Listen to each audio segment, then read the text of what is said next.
Hello everyone, welcome to our channel. ఈరోజు కథ గెలిచావే నా హృదయం. కథను రచించిన వారు గాయత్రి గారు. Voice over by Karthika. ఇక కథలోకి వెళ్ళిపోదామా? ఏది ఫోటో చూపించు అని అమృతాను చూసి, పిల్ల బాగుంది, కానీ ఏం చేస్తాం, సంవత్సరంలోపే పైకి పోతుంది అంటుంది.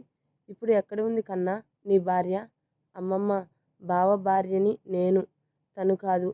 బావ తనని ఇష్టంతో పెళ్లి చేసుకోలేదు. నువ్వు తనని బావ భార్య అనకు అని గట్టిగా చెప్తుంది సుహానా.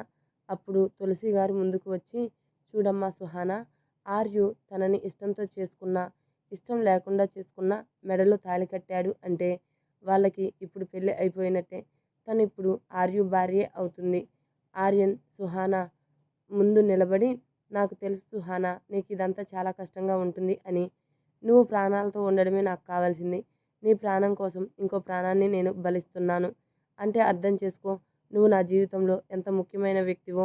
నీ కోసం నేను ఏం చేయడానికైనా వెనకాడను. 1 సంవత్సరం ఓపిక పట్టు, తర్వాత మన లైఫ్ చాలా అద్భుతంగా ఉంటుంది అని సుహానా చెంపల మీద చేయేసి చెప్తాడు. తర్వాత కావేరి వైపు తిరిగి, తనని విల్లాలో పెట్టాను నాయనమ్మ, ఇక్కడికి తీసుకురావడం నాకు ఇష్టం లేదు. నేను కూడా అక్కడే ఉండాలి అనుకుంటున్నా నానమ్మ అంటాడు. అంటే తనకి మమ్మల్ని పరిచయం చేయవా ఆర్యు? లేదమ్మా, తనతో మనకు ఎలాంటి రిలేషన్ వద్దు అంటాడు. ఆర్యన్ ఎందుకు అలా అంటున్నాడో అక్కడ ఉన్న వాళ్ళందరికీ అర్థమవుతుంది. విఠల్ గారు ముందుకు వచ్చి, అలాగే ఆర్యన్, నువ్వు ఏం చేసినా అన్నీ ఆలోచించే చేస్తావు అని నాకు తెలుసు. నీ ఇష్ట ప్రకారమే చేయి అని భుజం తట్టి వెళ్ళిపోతారు. తులసి గారు ఆర్యన్ని తీసుకొని తన గదికి వెళ్తారు. సారిక, సుహానా వెళ్తున్నా తులసి గారిని, ఆర్యన్ని చూసి ఒకరిని ఒకరు చూసుకొని ఏం మాట్లాడడానికి తీసుకెళ్తుంది అని ఆలోచిస్తూ ఉంటారు. తులసి గారు లోపలికి తీసుకెళ్ళి ఆర్యన్ని సోఫాలో కూర్చోబెట్టి, చూడు ఆర్యు, నాకు తెలుసు నువ్వు ఆ అమ్మాయిని ఇష్టం లేకుండా పెళ్లి చేసుకున్నావు అని. కానీ మన ఇంటి సమస్య వల్ల, మన ఇంటి ఆడపిల్ల వల్ల తన ప్రాణం మనం బదులుగా పెడుతున్నాం. కాబట్టి నువ్వు తనని బాగా చూసుకో ఆర్యు. తనని ఇబ్బంది పెట్టకు. మన కుటుంబం కోసం తనకి తెలియకుండానే ప్రాణత్యాగం చేస్తుంది. నువ్వు సంతోషంగా ఉండి తనని సంతోషంగా చూసుకో అని ఆర్యన్ చెంపపై చేయి పెట్టి, మీ కొత్త జీవితాన్ని సంతోషంగా గడపండి. ఎవరి గురించి నువ్వు ఆలోచించకు ఆర్యు. ఆ మాటకి తులసి కళ్ళలోకి చూస్తాడు ఆర్యన్. అవును కన్నా, నీకు ఇప్పుడు పెళ్ళయింది. నువ్వు నీ భార్య గురించి మాత్రమే ఆలోచించు. సుహానాని తలుచుకోకు. నీ భార్యకు అన్యాయం చేయకు. తను ఉన్నన్ని రోజులు హ్యాపీగా ఉంచు కన్నా అని చెప్పి తన మెడలో ఉన్న నల్లపూసల దండ తీసి, ఇది నీ భార్య మెడలో వేయి ఆర్యు అంటుంది. ఆర్యన్కి తన తల్లి ఏం చెప్పాలనుకుందో అంతా అర్థమై, అలాగే అమ్మ అని దాన్ని తీసుకొని పాకెట్లో పెట్టుకుంటాడు. వీలు చూసుకొని నన్ను ఒకసారి తనకి పరిచయం చెయ్యి ఆర్యు అంటుంది. ఆర్యన్ తల్లి మాటకు ఎదురు చెప్పలేడు. సరే అని అక్కడి నుండి బయటికి వచ్చి వెళ్ళిపోతాడు.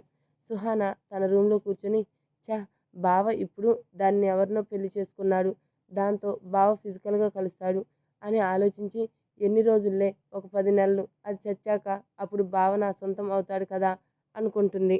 విల్లాలో హాల్లో కూర్చున్న అమృతాని ఎంత చెప్పినా పైకి వెళ్ళను అని మొండిగా సోఫాలోనే కూర్చొని తన నాయనమ్మ గురించి టెన్షన్ పడుతూ ఉంటుంది. రంగమ్మ ఇలా కాదు అని కిచెన్లోకి వెళ్ళి భోజనం తీసుకొని అమృత ముందు పెట్టి, భోజనం చేయండి అమ్మ అంటుంది. నాకు వద్దు అని పైకి లేచి పైకి వెళ్ళిపోతుంది. అక్కడ ఉన్న ఒక రూమ్లోకి వెళ్తుంది. అది చూడగానే తెలుస్తుంది, చాలా పెద్ద రూమ్, కాస్ట్లీ ఫర్నిచర్తో ఉంది. అమృతకి ఏది చూసినా అది చాలా గొప్పగా రిచ్ లుక్ తెలుస్తుంది. వెళ్ళి అక్కడ ఉన్న సోఫాలో కూర్చొని, ఇక్కడ నుండి నేను ఎలాగైనా వెళ్ళిపోవాలి అని ఆ రూమ్ బాల్కనీ వైపు వెళ్ళి కిందకి చూస్తుంది. ఇంటి చుట్టూ సెక్యూరిటీ ఉన్నారు. అయ్యో అని ప్రతి ఒక్కరిని చూస్తుంది. ప్రతి ఒక్కరి చేతిలో ఏదో పెద్ద గన్ పట్టుకొని ఉన్నారు. ఇంటి బయట చూసిన అమృతకి కనిపించినంత దూరంలో కూడా రోడ్డు కానీ ఒక మనిషి కానీ కనిపించలేదు. బయట కూడా 4 పక్కల సెక్యూరిటీ వాళ్ళు ఉన్నారు. మళ్ళీ రూమ్లోకి వచ్చి, ఇక్కడ నుండి నేను తప్పించుకోవడం కష్టం అనిపిస్తుంది, ఇప్పుడు ఏం చేయాలి అని ఆ రూమ్ అంతా వెతుకుతూ ఉంటుంది. అక్కడ ఉన్న కబోర్డ్స్ అన్నీ ఓపెన్ చేస్తుంది. అన్ని మగవాళ్ళ బట్టలు ఉన్నాయి. అన్నీ కూడా రిచ్ లుక్తో ఉండే సూట్స్. వాటిని పక్కకి జరిపి చూస్తుంది. అక్కడ ఒక గన్ కనిపిస్తుంది. దాన్ని చూసి ముందు అమృత భయపడి వెనక్కి వస్తుంది. మళ్ళీ ఇదే నన్ను కాపాడుతుంది అనుకొని వణుకుతున్న చేతితో ఆ గన్ని చేతిలోకి తీసుకుంటుంది. ఆ గన్ని తనకి అందుబాటులో ఉండే ఒక చోట దాచేస్తుంది. మళ్ళీ సోఫాలో వెళ్ళి కూర్చొని అలాగే ఆలోచిస్తూ ఉండిపోతుంది. ఆర్యన్ తన కోసం బట్టలు తనకు కావలసినవి పంపిస్తాడు. వాటిని తీసుకుని రంగమ్మ ఎంతసేపు తలుపు తట్టినా తలుపు తెరవదు. ఇంకా ఎంతసేపు తట్టినా తెరవదు అనుకుని బ్యాగ్ అక్కడే పెట్టేసి కిందకి వెళ్ళిపోతుంది.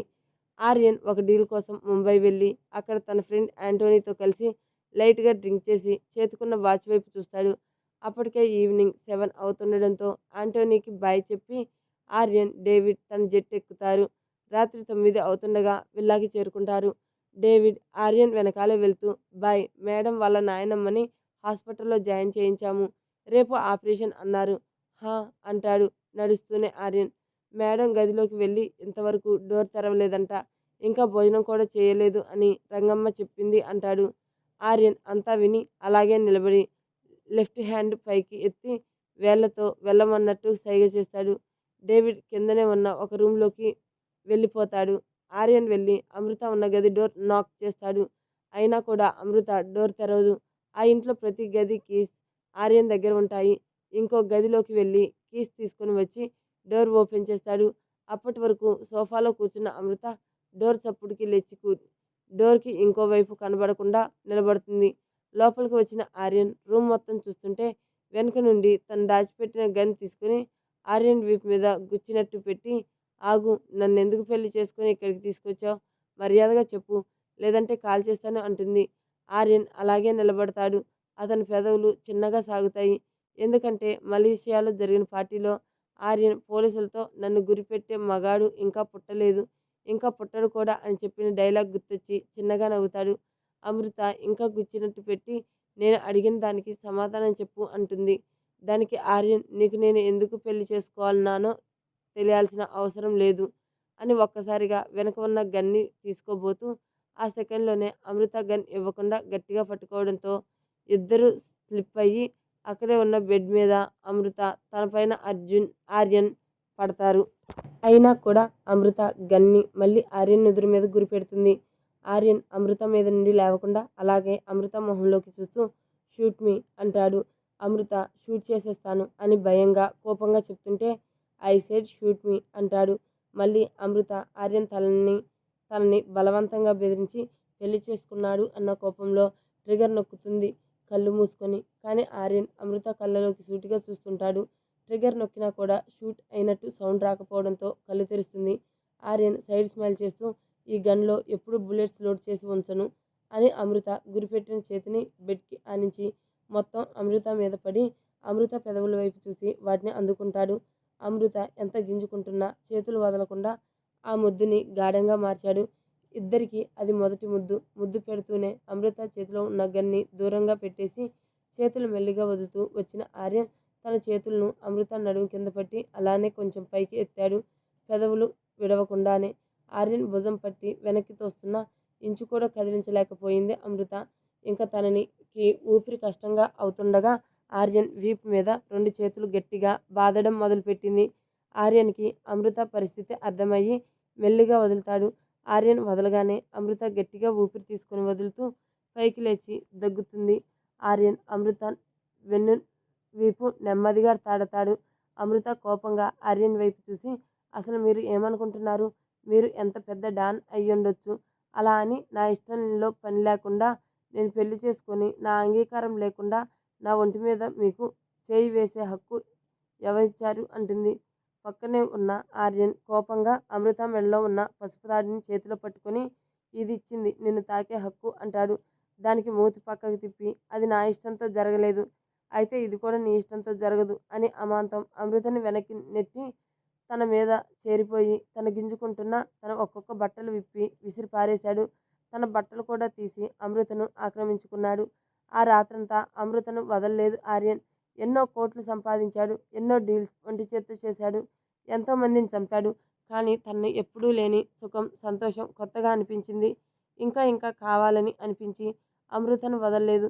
ఎప్పుడో తెల్లవారుజామున తన్ని వదిలి పక్కన పడుకొని ఎన్నడూ లేని ప్రశాంతమైన నిద్రలోకి జారుకున్నాడు. ముందు రోజు నుండి ఏమీ తినకపోవడం, ఇంకా రాత్రి మొత్తం ఆర్యన్ తనని వదలకుండా తన శరీరాన్ని ముప్పు తిప్పలు పెట్టడంతో నీరసంతో నిద్రపోయింది. ఉదయం 10 గంటలకు ముందుగా మెలకువ వచ్చిన ఆర్యన్ మెల్లిగా కళ్ళు తెరిచి చూశాడు. తన పక్కన చూస్తే అమృత నిద్రపోతూ కనిపించింది. ఆర్యన్ తన ఒంటి మీద బట్టలు లేకపోవడం చూసుకొని పైకి లేచి రాత్రి జరిగింది తెలుసుకొని వాష్రూంలోకి వెళ్ళిపోతాడు. తను వెళ్ళిన కొద్దిసేపటికి మెలకువ వచ్చిన అమృత కళ్ళు తెరుస్తుంది. చుట్టూ చూస్తూ పక్కన చూస్తుంది. ఎవ్వరూ కనిపించరు. పైకి లేవాలని చూసినా తన కాళ్ళు అస్సలు కదిలించలేకుండా ఉంది. ఒళ్ళంతా నొప్పులుగా ఉంది. చిన్నగా కొంచెం కొద్దిగా పైకి లేచి బెడ్ రెస్ట్కి కష్టంగా అనుకొని తన ఒంటి మీద బట్టలు లేకపోవడంతో బెడ్షీట్ మొత్తం కప్పేసుకుంది. రాత్రి జరిగింది తలుచుకొని దుఃఖం పొంగుకొచ్చింది.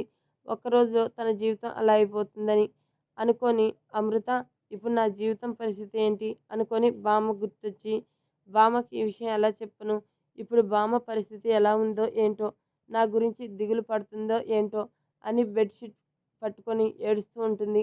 అప్పుడే వాష్రూమ్ నుండి బయటకు వచ్చిన ఆర్యన్ అమృతాని చూసి అలాగే నిలబడతాడు. అమృత ఆర్యన్ మొహం చూడలేక తల వంచుకొని అలానే ఏడుస్తూ ఉంటుంది. ఆర్యన్ అలా చూసి డ్రెస్సింగ్ రూమ్కి వెళ్ళి డ్రెస్ వేసుకొని వస్తాడు. అమృత వైపు కాసేపు చూసి డ్రెస్సింగ్ రూమ్లోకి వెళ్ళిపోతాడు ఆర్యన్. సూట్ వేసుకుని బయటికి ఆర్యన్ వచ్చినా అమృత పైకి తల ఎత్తదు. ఆర్యన్ ఏం మాట్లాడకుండా కిందకి వెళ్ళిపోతాడు. రంగమ్మని పిలిచి అమృతకి ఏం కావాలో చూసుకోమని చెప్పి అమృత జాగ్రత్త, నేను శివపురం వెళ్తున్నాను, రావడానికి లేట్ నైట్ అవ్వచ్చు అని చెప్పి డేవిడ్తో కలిసి బయటకు వెళ్ళిపోతాడు. ఆర్యన్ వెళ్ళిన తర్వాత కష్టంగా పైకి లేచి వాష్రూంలోకి వెళ్తుంది. స్నానం చేస్తూ తన ఒంటి మీద ఆర్యన్ చేసిన గాయాలు చూసుకొని కన్నీరు చెంపలు దాటిపోతున్నా వాటిని షవర్ నీళ్ళతో కలిపేస్తూ అలాగే నిలబడి పోయింది. అరగంట తర్వాత బయటికి వచ్చింది అమృత. తన కోసం నిన్న రంగమ్మ తెచ్చిన బట్టలు బ్యాగ్ ఆ రూమ్లోనే ఉండడం చూసి ఇంకా అవి వేసుకోక తప్పదు అనుకొని ఆ బ్యాగ్ ఓపెన్ చేస్తుంది. తనకు కావలసినవి అన్నీ ఉన్నాయి ఆ బ్యాగ్లో. అందులో ఒక జత బట్టలు తీసి వేసుకొని నీరసంగా ఉండడంతో మళ్ళీ బెడ్ పైన పడుకుంటుంది. రంగమ్మ వచ్చి రూమ్ డోర్ నాక్ చేస్తా లో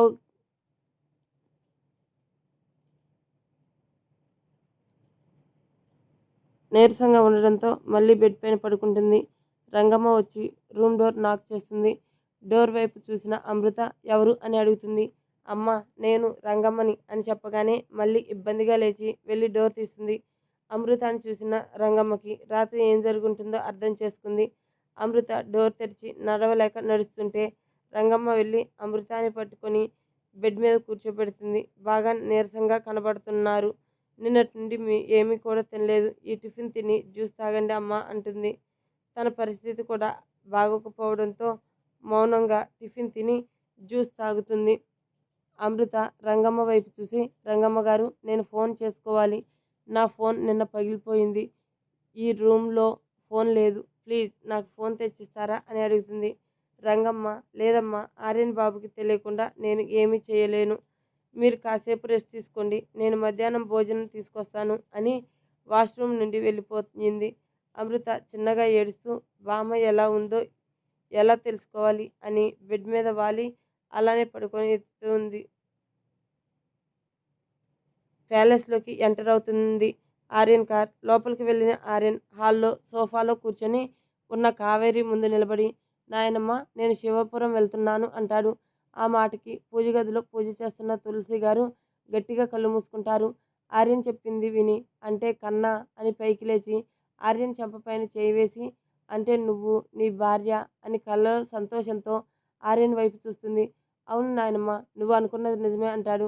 వీళ్ళ మాటలు వింటూ కిందకు వస్తున్న సుహానా, సారిక ఆర్యన్ సమాధానానికి అక్కడే ఆగిపోతారు. సిద్ధాంతి గారు చెప్పినట్టు ఈరోజు వెళ్ళి మొదటి దీపం పెట్టి వస్తాను అంటాడు. ఆర్యన్ చెప్పింది విని అప్పుడు మనసు తేలిక చేసుకొని నడుచుకొని వస్తారు ఇద్దరు. ఇప్పుడు నువ్వు శివపురం వెళ్తున్నావా బావా అని అడుగుతుంది సుహానా. అవును వెళ్తున్నాను అంటాడు. అయితే నీతో కలిసి నేను కూడా వస్తాను అంటుంది సుహానా. నువ్వు ఎందుకే, కన్నా వెళ్ళి ఈరోజే వచ్చేస్తాడు కదా అని కావేరి చెప్పగానే లేదు అమ్మమ్మ, ఇది నా జీవితానికి సంబంధించింది, బావ దీపం పెట్టడం నా కల్లారా చూడాలి అంటుంది. రానివ్వు నాయనమ్మ అని డేవిడ్ వైపు చూసి శివపురంకి వెళ్తే విషయం గురించి మాట్లాడి పూజ గది వైపు వెళ్తాడు. అమ్మ అని నీరసంగా వెనక్కి తిరిగారు తులసి గారు. అలాగే దేవుడి వైపు చూస్తూ చేయి పైకెత్తి జాగ్రత్తగా వెళ్ళిరా కన్నా అంటుంది.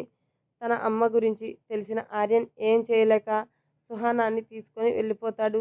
కారులో ఎయిర్పోర్ట్కి బయలుదేరిన ఆర్యన్ వెనుక కూర్చుంటే తన పక్కన సుహానా, ముందు సీట్లో డేవిడ్ కూర్చుంటాడు. వెళ్తున్న ఆర్యన్కి రాత్రి జరిగింది గుర్తొచ్చి, ఉదయం తను ఇంటి నుండి వస్తున్నప్పుడు అమృత ఏడుస్తూ ఉండడం గుర్తొచ్చి రంగమ్మకి కాల్ చేస్తాడు. ఫోన్ లిఫ్ట్ చేసిన రంగమ్మ, చెప్పండి బాబు అంటుంది. ఆ అమ్మాయి లేచిందా అని అడుగుతున్న ఆర్యన్ని పక్కన ఉన్న సుహానా కోపంగా చూస్తుంది. లేచారు బాబు, బ్రేక్ఫాస్ట్ కూడా చేశారు అంటుంది. హా అని పెట్టబోతుంటే బాబు అంటుంది రంగమ్మ. ఏంటి రంగమ్మ? బాబు, మేడం గారు ఫోన్ కావాలి అని అడుగుతున్నారు అంటుంది. నేను రాత్రి వచ్చి మాట్లాడతాను అని ఫోన్ కట్ చేస్తాడు. ఒక్క రాత్రికే దాని యోగక్షేమాలు అడుగుతున్నాడు. ఏంటి బావా, వీలైనంత తొందరగా అది చస్తే బాగున్ను అనుకుంటుంది. ప్రైవేట్ జెట్ ఎక్కి శివపురంకి వెళ్తున్న దగ్గర ఆర్యన్ చక్రవర్తి కోసం ఎదురు చూస్తున్న పూజారులు ఆర్యన్ని తీసుకుని సిద్ధాంత్ గారి దగ్గరికి తీసుకెళ్తారు. ఆర్యన్ వైపు చూసి గర్భగుడిలోకి తీసుకుని వెళ్ళి అక్కడ అమృత ఫోటో పెట్టి ముందుగా అన్ని ఏర్పాట్లు చేసి పెట్టారు. లోపలికి వెళ్ళిన ఆర్యన్కి అక్కడ అమృత ఫోటో చూసి మొదటిసారి ఏదో తప్పు చేస్తున్న ఫీలింగ్ కలుగుతుంది. అమృత ఫోటో ముందు 3 దీపం ప్రమిదలు పెట్టి ఉంచారు సిద్ధాంతి గారు.